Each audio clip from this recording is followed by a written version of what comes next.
பயிற்சி 1.2ல் முதல் கணக்கு ஏ கொடுத்துருக்காங்க, பி கொடுத்துருக்காங்க. பின்வருவனவற்றில் ஏயிலிருந்து பிக்கான உறவுகள் எதெல்லாம் உறவு அப்படின்னு கேட்டிருக்காங்க. முதல்ல ஏபி வச்சு நம்ம ஏ கிராஸ் பி எழுதிக்கிறோம். பாருங்கள், ஏ கிராஸ் பி இங்கே 4 உறுப்பு இருக்குது, இங்கே 4 உறுப்பு இருக்குது. அப்போ அங்கே 16 உறுப்புகள் கிடைக்கும். கரெக்டாக அதை எழுதிக்கோங்க. இப்போ கொடுத்துருக்க அந்த முதல் உறவு எடுத்துக்கிறோம், ஒப்பிட்டு பார்க்குறோம். இந்த ஒரு உறுப்பு வந்து இந்த ஏ கிராஸ் பியில் இல்லை. அதே மாதிரி அடுத்து உள்ள உறுப்பும் என்னது ஏ கிராஸ் பியில் இல்லை.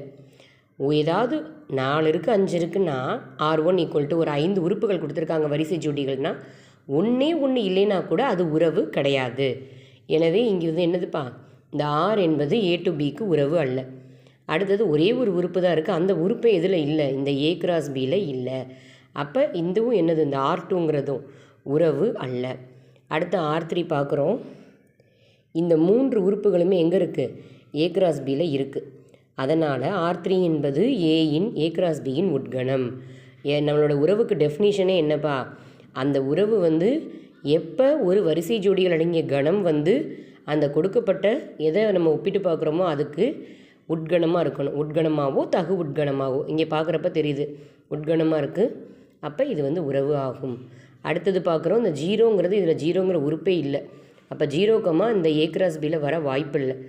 அதனால் இந்த 0,3 இந்த அடுத்து இருக்கிற இந்த 0,7 அப்படிங்கிறது ஏ கிராஸ் பியில் இல்லை. அப்போ ஏதாவது ஒரு உறுப்பு இல்லைனாலும் என்ன கிடையாதுப்பா, உறவு கிடையாது.